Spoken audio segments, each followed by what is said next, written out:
Hello student, कैसे हो तुम लोग। आशा करते हैं तुम्हारी तैयारी चल रही होगी। आज का लेक्चर हमारा बेसिकली बहुत इंपॉर्टेंट लेक्चर होने वाला है। इस लेक्चर में हम बात करेंगे अर्थमेटिक प्रोग्रेशन के कुछ इंपॉर्टेंट क्वेश्चन को। तो देखो, अगर तुम्हारी तैयारी जैसी भी चल रही हो, आप क्या करो, तुम्हारा एक ही काम होना चाहिए इस समय। आप सबसे ज्यादा सेल्फ स्टडी फोकस करो। जितना ज्यादा क्वेश्चन खुद से सॉल्व करोगे, उतना ही तुमको एग्जाम में फायदा होगा। तो चलो आज का हम सेशन शुरू करते हैं। तो हमारा फर्स्ट क्वेश्चन है, तो which term of the AP 24, 21, 18, 15 is the first negative term? तो देखो, इसको सॉल्व कैसे करोगे तुम। हमसे पूछ रहा है कि कौन सा ऐसा टर्म है जो फर्स्ट ऐसा टर्म है जो क्या है, नेगेटिव है। अब इसके लिए देखो, आप फार्मूला जानते हो Tn का a plus n minus one into D. हर कोई जानता है इस फार्मूले को। अब हमको पूछ रहा है नेगेटिव टर्म। नेगेटिव टर्म के लिए क्या होगा, जो तुम्हारा Tn होगा वो लेस देन जीरो होना चाहिए। क्लियर, समझ में आ रहा है। चलो अब इधर देखो, जो हमारा सीरीज दिया है वो है 24। क्या है आपका 24 कामा 21 देन 18 देन 15 डैश डैश, इस तरीके से है। अगर यहाँ पे तुम देखो a की वैल्यू कितनी मिल रही है 21, और जो कॉमन डिफरेंस d है उसकी वैल्यू मिल रही है 21 minus 24 equal to -3। Common difference क्या होता है, second term minus first term. Clear. चलो अच्छा, अब लिखते हैं। देखो Tn इक्वल टू क्या होगा, a एक तुम्हारा 21 है, n minus one into D, D की वैल्यू -3, लेस देन क्या करोगे, जीरो। क्लियर, बहुत सही। अब देखो 21, ये देखो माइनस उस साइड में भेज दो तो हो जाएगा 3 into n minus one. Sorry, ये आपका 21 नहीं है, 24 है। ठीक है, इसको इरेज कर देते हैं। आपका है 24। अब इसको काट दो, 3 से काटोगे तो 8 बार में जाएगा, तो 8 लेस देन हो जाएगा n माइनस वन। अब इधर भेज दो इसको, तो 9 लेस देन n। इसका मतलब है कि जो आपका n है वो ग्रेटर देन किससे है, 9 से। तो जो फर्स्ट नेगेटिव टर्म होगा वो 9 से बड़ा होगा, और 9 से बड़ा कौन सा टर्म होगा, n इक्वल टू 10।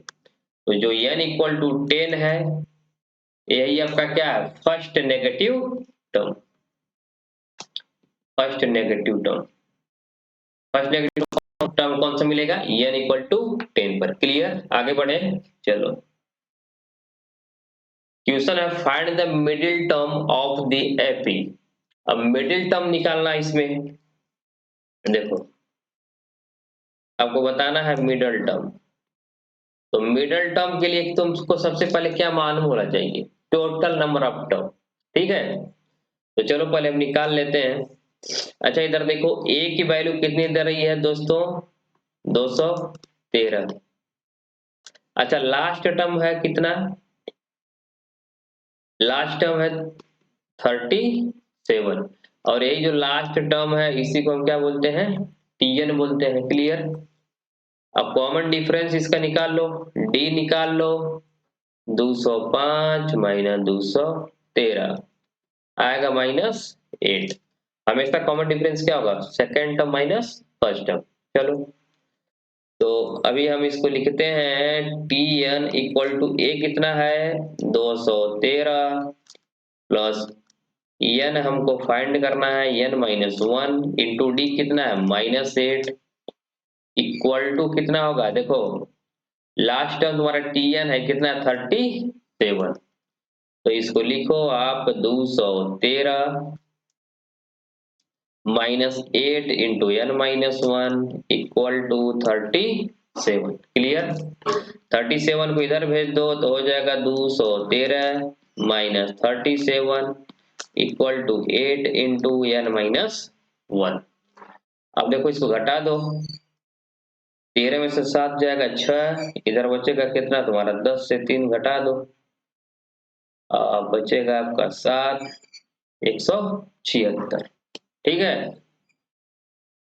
अब ये हो जाएगा 8 इंटू एन माइनस 1। अब 8 से इसको डिवाइड कर दो तो कितनी बार में जाएगा, 8 दूनी 16, 8 दूनी 16, 22 बार में। तो आपको मिल गया 22 इक्वल टू 8। 8 तो खत्म हो गया है तुम्हारा, मिलेगा कितना, एन माइनस 1। तो एन की वैल्यू कितनी मिल गई, 23। क्लियर। हमने क्या किया है, टीएन लगाया है A plus N minus 1 into D, आपको फार्मूला मालूम है। इधर हमारा जो टीएन था वो क्या था, 37 था। क्लियर। तो हमने देखो इधर कर लिया A plus N minus 1 into D, तो 37 को इक्वेट कर दिया क्योंकि लास्ट टर्म था। अब इधर से देखो इस कैलकुलेट करने पे हमको कितना वैल्यू मिल रहा है, 22 मिल रहा है, तो एन की वैल्यू आ गई 23। अच्छा, जो एन की वैल्यू 23 निकल के आई है, ये क्या निकल के आ रहा है, ऑड निकल के आ रहा है। ऑड निकल के आ रहा, बताओ, इसको नोट कर लिया, स्क्रीनशॉट ले लो। ठीक है, तो इसको हम इरेज करते हैं। तो देखो एन की वैल्यू तो ऑड निकल के आई है, तो उस केस में जो हमारा मिडल टर्म होगा, मिडल टर्म आप पढ़े हो स्टैटिस्टिक्स में, अगर एन ऑड हो तो मिडल टर्म क्या होगा, एन प्लस 1/2। तो हमारा मिडल टर्म क्या होगा, 23 प्लस 1/2 कितना आ रहा है, 24/2। This is 12। तो एन की वैल्यू कितनी निकल के आई, 12। क्लियर। चलो अब हमको निकालना है T12। अब T12 होगा, ये कैसे निकालोगे, अब ए तुम्हारा कितना है, 213 लिख लो। एन तुमको 12 मिला है, तो एन माइनस 1 होगा तो 11, और डी कितना है, -8। तो हो जाएगा 213 माइनस 88। घटा दो, 13 में से 8 जाएगा 5, 10 में से 8 जाएगा तो कितना बचेगा, 2। ठीक है, और इधर तुम्हारा हो जाएगा 1। तो ए आपका आंसर हो गया 125। तो 125 ही आपका क्या है, मिडल टर्म है। क्लियर। तो आगे बढ़े, चलो अब हम बात करते हैं नेक्स्ट क्वेश्चन की। देखो नेक्स्ट क्वेश्चन है, how many terms are there in AP. अब हमको बताना है इस एपी में कितने टर्म्स हैं। देखो सोल्यूशन आप लिखो, एपी आपका 7 है, 11 है, 15 डैश डैश 139। अच्छा देखो ए तो तुम्हारा ए हो गया, और ए वाला तुम्हारा हो गया लास्ट टर्म टीएन। फार्मूला लगाओ, tn equal to a plus N minus 1 into d. समझ में आ रहा है। अरे बाबा हमेशा हम कौन सा फार्मूला लगाएंगे, tn equal to a plus N minus 1 into d. अच्छा देखो कॉमन डिफरेंस कैसे निकालोगे, सेकेंड टर्म माइनस फर्स्ट, तो कितना आया, 4। ठीक है, तो आपका आंसर आएगा, टीएन आप निकालो, टीएन तो कितना दिया, 139। तो टीएन के जगह पे लिख दो 139 इक्वल टू क्या होगा, ए कितना है 7, प्लस एन की वैल्यू निकालनी है, और डी कितना आया है 4। 7 को इधर लेके जाओ तो 139 में से 7 घटाओगे कितना बचेगा, 132 equal to n minus 1 into 4। इस 4 से क्या करो, डिवाइड कर दो, तो मिलेगा एन माइनस 1 इक्वल टू 132/4। तो 4 तिया 12, 4 तिया 12। तो मिल गया तुमको एन माइनस 1 इक्वल टू 33। तो एन की वैल्यू कितनी मिल गई, 30। तो इस सीरीज में कुल कितने टर्म है, 34 टर्म। क्लियर, यही आपका क्या होगा आंसर। चलो अब हम मूव करते हैं नेक्स्ट क्वेश्चन की तरफ। नेक्स्ट क्वेश्चन है, is 51 a term of the AP. अब इस टाइप से क्वेश्चन को कैसे करेंगे, देखो सबसे पहले तो मान लो, हम मान लेते हैं ये एक इसमें है, एक टर्म आपका एपी में। अगर एपी में होगा तो हम इसको देखो, हम निकालेंगे क्या, यहाँ पे एन निकालेंगे, कितने टर्म है इनके। अगर एन तुम्हारा आ गया इंटीजर, इस टाइप के क्वेश्चन को कैसे करते हैं सीखो इसको। सबसे पहले हम क्या निकालेंगे, इंटीजर निकालेंगे, n की वैल्यू। अगर n अगर तुम्हारा इंटीजर है तो हम बोलेंगे कि 51 क्या होगा, इसका एक नंबर, इसका एक, और एक क्या होगा तुम्हारा टर्म होगा। लेकिन अगर यही तुमको जो n की वैल्यू निकल के आ रहा है, ये क्या निकल के आ गया, फ्रैक्शन, तब क्या होगा, ये इस सीरीज का एक कोई भी टर्म नहीं होगा। तो चलो फाइंड कर लेते हैं। तो देखो सबसे पहले तो a तुम्हारा कितना निकल के आ रहा है, 5, d की वैल्यू कितनी आएगी, 8 माइनस 5 इक्वल टू 3। ठीक है, अच्छा यहाँ पे लेट हमको AP नहीं करना है, यहाँ पे हमको क्या करना है, let 51 is the term of given AP, a लेना है। ठीक है, क्लियर। चलो अब हम यहाँ पे लिखेंगे Tn इक्वल टू ए, तुम लिखो 5 प्लस n माइनस 1, डी कितना दिया, 3। अब Tn हम कितना लिए, 51 लिए हैं, क्लियर। अच्छा, n माइनस 1 इंटू क्या है, 3, 51 माइनस 5 कर दो, कितना मिलेगा, बोलो, 46। अब n माइनस 1 हो जाएगा, इधर देखो 46/3। अब n को उधर भेज दो तो हो जाएगा 46/3 प्लस 1, तो कितना मिल रहा है, 49/3।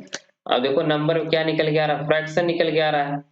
तो ये क्या होगा, जो 51 होगा, इस AP का कोई भी टर्म नहीं है। ठीक है, अगर यही नंबर तुम्हारा किस में आता, इंटीजर में आता, तो हम बोलते क्या होगा, ये इसका एक टर्म होगा। चलो बहुत सही, आगे बढ़ते हैं। बोल रहा है which term of the AP 3, 15, 27, 39 will be 120 more than it's 21st term. तो ये भी क्वेश्चन में कुछ दम नहीं है, देखो कैसे करेंगे।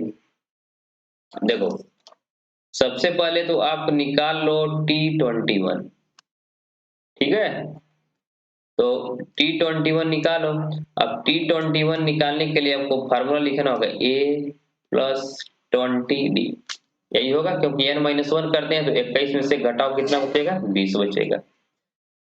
अब देखो A तुम्हारा कितना दिया क्वेश्चन में, 3, D कितना दिया है, 15 माइनस 3 इक्वल टू 12, यही दिया है।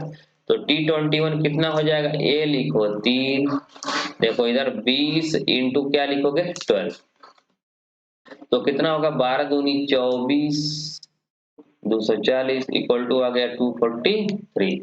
ये तो आपका कौन सा टर्म निकला, T21 कितना निकला, 243, क्लियर। अच्छा अब देखो बोल रहा है कि which term of the AP will be 120 more than it's 21st term. तो हमने ले लिया Tn टर्म होगा वो, और देखो कितना ज्यादा, 243, सॉरी अब ऐसे लिखना है, T21 से कितना ज्यादा है, 120, T21 कितना निकाले हो, 243, जोड़ दो इसमें कितना, 120, हो जाएगा कितना, 3 4 2 6, तो आ गया जो तुम्हारा Tn आया 363। अब फार्मूला लगाएंगे हम, क्योंकि हमको निकालना कौन सा है, नंबर ऑफ टर्म, तो Tn तो निकल गया कितना, 363। अब हो जाएगा A plus n minus 1 into D, तो इधर आप लिखो 363, A का वैल्यू कितना, 3, n माइनस 1, डी कितना दिया है, अभी आपने निकाला है, डी की वैल्यू है 12, 3 को इधर लेके जाओगे हो जाएगा 360, n माइनस 1 इंटू कितना करोगे, 12, 12 से क्या करो, इसको डिवाइड कर दो, तो 12 तिया 36, बचेगा 30, इधर हो जाएगा n माइनस। अब देखो n की वैल्यू आ गई 31, तो n की वैल्यू आपकी क्या आ गई, 31, यही आपका क्या होगा, आंसर होगा। अगर आपको वेरीफाई करना होगा तो T31 क्या करो, अब निकाल लो, क्लियर। चलो तो आज के लेक्चर में इतना ही, आशा करते हैं कि आपको मजा आया होगा। तो देखो तुम्हारा इस टाइम में मेन उद्देश्य होना चाहिए, आप क्वेश्चन को उससे ज्यादा प्रैक्टिस करो। ऐसा नहीं क्वेश्चन नहीं हुआ तो आप डाल दिए RS Agarwal exercise number this question number 20 this. ऐसा आपको क्वेश्चन नहीं करना। अगर ऐसा आप करोगे तो देखो तुम्हारे दिमाग का जो होगा ना कोई भी विकास होने वाला नहीं। आजकल हो क्या गया है, ऑनलाइन के जमाने में तुम क्या करते हो, एनसीईआरटी का चैप्टर खोल रहे हो, कोई भी क्वेश्चन नहीं सॉल्व हो रहा है, तुरंत क्या कर रहे हो, गूगल पे टाइप कर दे रहे हो, यूट्यूब पे टाइप कर दे रहे हो। तो ऐसा नहीं होना चाहिए। आप पहले खुद प्रैक्टिस कीजिए, अगर आपसे नहीं होता है तभी आप सोल्यूशन देखिए, ठीक है। चाहे आप कहीं पर भी सोल्यूशन देखते हैं। तो चलो मिलते हैं नेक्स्ट वीडियो में, तब तक के लिए बाय बाय।